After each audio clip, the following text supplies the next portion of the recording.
Hi hello ಎಲ್ಲರಿಗೂ ನಮಸ್ಕಾರ. Welcome back to Pedanagari foods. ನಾನು ಗೀತಾ. ಇವತ್ತಿನ ರೆಸಿಪಿ ಚಪ್ಪರದ ಅವರೆಕಾಯಿ ಪಲ್ಯ. ಇದನ್ನ ತುಂಬ ಸಿಂಪಲ್ಲಾಗಿ ಹಾಗೆ ಟೇಸ್ಟಿಯಾಗಿ ಹೇಗೆ ಮಾಡ್ಕೊಳ್ಳೋದು ಅಂತ ನೋಡೋಣ. ಅದಕ್ಕೂ ಮುಂಚೆ ಹೊಸದಾಗಿ ಯಾರಾದರೂ ನನ್ನ ಚಾನಲ್ನ ನೋಡ್ತಾ ಇದ್ದೀರಂದರೆ ಈಗಲೇ ಸಬ್ಸ್ಕ್ರೈಬ್ ಮಾಡ್ಕೊಳ್ಳಿ. ಹಾಗೆ ಪಕ್ಕದಲ್ಲಿರುವ ಬೆಲ್ ಬಟನ್ ಕೂಡ ಕ್ಲಿಕ್ ಮಾಡಿ ಹೊಸದಾಗಿ ಬರುವ ವಿಡಿಯೋ ನೋಟಿಫಿಕೇಷನ್ಗೋಸ್ಕರ. ವಿಡಿಯೋ ಇಷ್ಟವಾಗಿದ್ದರೆ ಲೈಕ್ ಮಾಡಿ, ಶೇರ್ ಮಾಡಿ, ಕಾಮೆಂಟ್ಸ್ ಮಾಡಿ. ಹಾಗೆ ಇದೇ ಥರದ easy and tasty ರೆಸಿಪೀಸ್ಗಾಗಿ Pedanagari foods ಚಾನಲ್ಗೆ ಸಬ್ಸ್ಕ್ರೈಬ್ ಆಗಿ. ಸೊ ಬನ್ನಿ, ಆಗಿದ್ದರೆ ಇವತ್ತಿನ ರೆಸಿಪಿ ಚಪ್ಪರದ ಅವರೆಕಾಯಿ ಪಲ್ಯನ ಹೇಗೆ ಮಾಡ್ಕೊಳ್ಳೋದು ಅಂತ ನೋಡ್ಕೊಳ್ಳೋಣ. ಮೊದಲಿಗೆ ನಾನಿಲ್ಲಿ ಒಂದು ಅರ್ಧ kg ಅಷ್ಟು ಅವರೆಕಾಯಿನ ತೊಗೊಂಡಿದ್ದೀನಿ. ಫ್ರೆಶ್ ಇದು ತೆಳ್ಳನ ಅವರೆಕಾಯಿ ತೊಗೊಂಡಿದ್ದೀನಿ. ಇದು ಅಗಲವಾಗಿರುತ್ತೆ, ಆ ಥರದ ಅವರೆಕಾಯಿ ಇದು. ಇದನ್ನು ಸೈಡ್ಸ್ ಎಲ್ಲ ತಗೊಂಡ್ಬಿಡ್ಬೇಕು. ಇದನ್ನು ನಾರಿಂದೆಲ್ಲ ಅಂಶ ಇರುತ್ತಲ್ವ, ಅದು ತಗೊಂಡ್ಬಿಡ್ಬೇಕು ಎರಡು ಕಡೆದ್ದು. ನೋಡಿ, ಈ ಥರ ದಪ್ಪವಾಗಿರುತ್ತಲ್ವ, ಅದನ್ನು ತಗೊಂಡು ಅದು ಒಳಗೆ ಕಾಳುಗಳನ್ನ ಮಾತ್ರ ತಗೋಬೇಕು, ತುಂಬ ಬಲ್ತಿರೋದನ್ನು.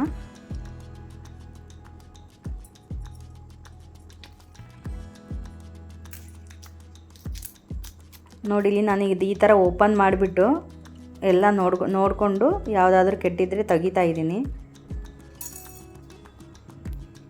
ಈ ಥರ ಎಲ್ಲನೂ ಓಪನ್ ಮಾಡ್ಕೊಂಡು ನೋಡಿಕೊಂಡೇ ಇದನ್ನು ಕಟ್ ಮಾಡ್ಕೋಬೇಕಾಗತ್ತೆ. ಯಾಕಂದರೆ ಇದರಲ್ಲಿ ಏನು ಅವರೇ ಕಾಳು ಇರುತ್ತಲ್ವ, ಅದಕ್ಕೆ ಸಮ್ ಟೈಮು ಹುಳ ಹಿಡಿದು ಬಿಡ್ತಿರುತ್ತೆ.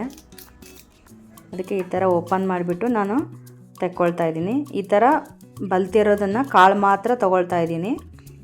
ಎಳೆ ಅವರೆಕಾಯಿಯನ್ನು ಈ ಥರ ಕಟ್ ಮಾಡ್ಕೊಳ್ತಾ ಇದ್ದೀನಿ. ನೋಡಿ, ಇಷ್ಟು ಚಿಕ್ಕ ಚಿಕ್ಕ ಪೀಸ್ ಮಾಡಿ ನಾನು ಇಟ್ಕೊಂಡಿದ್ದೀನಿ. ನೋಡಿ, ಇಲ್ಲಿ ದಪ್ಪವಾಗಿದೆಯಲ್ಲ, ಈ ಥರದ್ದನ್ನು ಯೂಸ್ ಮಾಡ್ತಾ ಇಲ್ಲ, ಜಸ್ಟ್ ಅದನ್ನು ಕಾಳನ್ನು ಮಾತ್ರ ತೊಗೊಂಡಿದ್ದೀನಿ. ಇವಾಗ ನಾನು ಗ್ಯಾಸ್ ಮೇಲೆ ಒಂದು ಕಡಾಯಿ ಇಟ್ಕೊಂಡು ಅದಕ್ಕೆ ಅವರೆಕಾಯಿಯನ್ನು ಕಟ್ ಮಾಡಿರೋದು ಹಾಕಿಬಿಟ್ಟು ಇದನ್ನು ಫ್ರೈ ಮಾಡ್ಕೊಳ್ತಾ ಇದ್ದೀನಿ. ಮೊದಲಿಗೆ ಇದು ನೀರಿನ ಅಂಶ ಇದ್ದಿದ್ದನ್ನೆಲ್ಲ ಹೋಗುವ ಥರ ಸ್ವಲ್ಪ ಫ್ರೈ ಮಾಡ್ಕೊಳ್ಳಿ. ನಂತರ ಇದಕ್ಕೆ 1 ಟೇಬಲ್ ಸ್ಪೂನು ಎಣ್ಣೆ ಹಾಕ್ಕೊಂಡ್ಬಿಟ್ಟು ಇವಾಗ ಚೆನ್ನಾಗಿ ಫ್ರೈ ಮಾಡ್ಕೋಬೇಕು.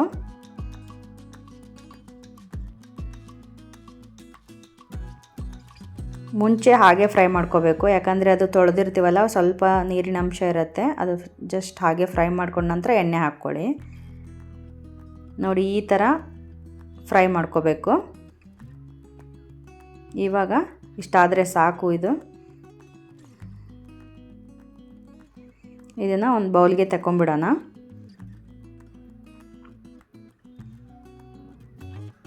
ಇವಾಗ ಅದೇ ಕಡಾಯಿಗೆ ಮತ್ತೊಂದು ಟೇಬಲ್ ಸ್ಪೂನು ಎಣ್ಣೆ ಹಾಕ್ಕೊಳ್ತಾ ಇದ್ದೀನಿ. ನಂತರ ಅದಕ್ಕೆ 1 ಟೀ ಸ್ಪೂನು ಸಾಸಿವೆ ಎಲ್ಲ ಸಿಡಿದಾದ ನಂತರ 1 ಟೀ ಸ್ಪೂನು ಜೀರಿಗೆ ಹಾಕ್ಕೊಳ್ತಾ ಇದ್ದೀನಿ. ಇವಾಗ 2 ಈರುಳ್ಳಿನ ಸಣ್ಣದಾಗಿ ಕಟ್ ಮಾಡಿರ್ತಕ್ಕಂಥದ್ದು ಹಾಕ್ಬಿಟ್ಟು ಸ್ವಲ್ಪ ಕರಿಬೇವು ಸೊಪ್ಪನ್ನು ಹಾಕ್ಬಿಟ್ಟು ಫ್ರೈ ಮಾಡ್ಕೊಳ್ತಾ ಇದ್ದೀನಿ.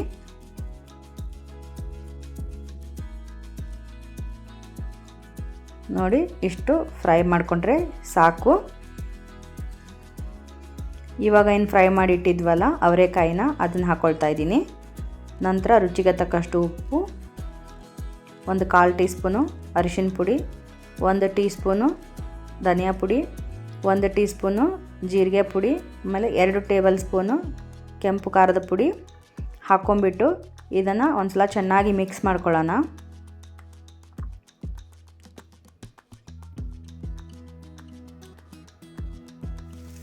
ಇವಾಗ ಇದಕ್ಕೆ ಕುಕ್ ಆಗುವಷ್ಟು ನೀರನ್ನು ಸೇರಿಸಿಬಿಟ್ಟು 1 ಟೀ ಸ್ಪೂನು ಬೆಲ್ಲ ಹಾಕ್ಕೊಳ್ತಾ ಇದ್ದೀನಿ. ಬೆಲ್ಲ ಹಾಕ್ಕೊಳ್ಳೋದ್ರಿಂದ ಪಲ್ಯದ ಟೇಸ್ಟು ತುಂಬ ಚೆನ್ನಾಗಿರುತ್ತೆ. ನಿಮಗೆ ಬೇಡ ಅಂದರೆ ನೀವು ಸ್ಕಿಪ್ ಕೂಡ ಮಾಡ್ಕೋಬೋದು. ಇವಾಗ ಇದನ್ನ ಒಂದು ಲಿಡ್ ಮುಚ್ಚಿಬಿಟ್ಟು ಒಂದು 30 ಸೆಕೆಂಡ್ಸು ಕುಕ್ ಮಾಡ್ಕೊಳ್ಳೋಣ. ನೋಡಿ, ಇವಾಗ 30 ಸೆಕೆಂಡ್ಸ್ ಆಗಿದೆ. ಇನ್ನೊಂದು ಸಲ ಇವಾಗ ಮಿಕ್ಸ್ ಮಾಡೋಣ. ಇವಾಗ ನೋಡ್ಕೊಳ್ಳಿ ಚೆನ್ನಾಗಿ ಕುಕ್ ಆಗಿದೆ ಇಲ್ವ ಅಂತ ಹೇಳಿಬಿಟ್ಟು. ಇನ್ನೊಂದು ಸ್ವಲ್ಪ ಕುಕ್ ಆಗಬೇಕು. ನಾನು ಇನ್ನೊಂದು ಸ್ವಲ್ಪ ಒಂದು 30 ಸೆಕೆಂಡ್ಸ್ ಇದನ್ನ ಬೇಯಿಸ್ಕೊಳ್ತೀನಿ. ಇವಾಗ ಚೆನ್ನಾಗಿ ಕುಕ್ ಆಗಿದೆ. ಒಂದು 3 ಟೇಬಲ್ ಸ್ಪೂನಷ್ಟು ಗ್ರೌಂಡ್ನಟ್ ಪೌಡರ್, ಇದು ಅಂದರೆ ಕಡಲೆ ಬೀಜ ಹುರಿದ್ಬಿಟ್ಟು ಪುಡಿ ಮಾಡಿರ್ತಕ್ಕಂಥದ್ದು ಹಾಕ್ತಾಯಿದ್ದೀನಿ. ಇದು ಹಾಕೋದ್ರಿಂದ ಪಲ್ಯದ ಟೇಸ್ಟು ತುಂಬ ಚೆನ್ನಾಗಿರುತ್ತೆ. ಇವಾಗ ಅದು ಹಾಕಿಬಿಟ್ಟು ಒಂದು 15 ಸೆಕೆಂಡ್ಸು ಒಂದು ಲಿಡ್ ಮುಚ್ಚಿಬಿಟ್ಟು ಸ್ವಲ್ಪ ಕುಕ್ ಮಾಡ್ಕೊಳ್ಳಿ. ನೋಡಿ, ಇವಾಗ ರೆಡಿ ಆಗಿದೆ. ಇವಾಗ ಸಣ್ಣದಾಗಿ ಕಟ್ ಮಾಡಿರ್ತಕ್ಕಂಥ ಕೊತ್ತಂಬರಿ ಸೊಪ್ಪನ್ನು ಹಾಕ್ಬಿಟ್ಟು ಒಂದು ಸಲ ಮಿಕ್ಸ್ ಮಾಡೋಣ.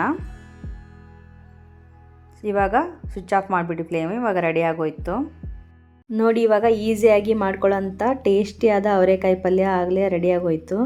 ನಾನು ಒಂದು ಬೌಲ್ಗೆ ಟ್ರಾನ್ಸ್ಫರ್ ಮಾಡ್ತಾಯಿದ್ದೀನಿ.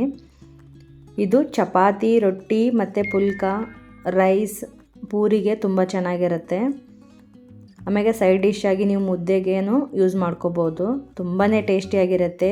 ಇದಕ್ಕೆ ನಾವು ಶೇಂಗಾದ ಪುಡಿ ಹಾಕಿರೋದ್ರಿಂದ ಟೇಸ್ಟ್ ಅಂತೂ ಇನ್ನೂ ಎನ್ಹಾನ್ಸ್ ಆಗಿರುತ್ತೆ. ಅದನ್ನು ಮಾತ್ರ ಮಿಸ್ ಮಾಡಲೇಬೇಡಿ, ತುಂಬಾ ಸಖತ್ತಾಗಿರುತ್ತೆ ಪೀನಟ್ ಪೌಡರ್ ಹಾಕಿರೋದ್ರಿಂದ.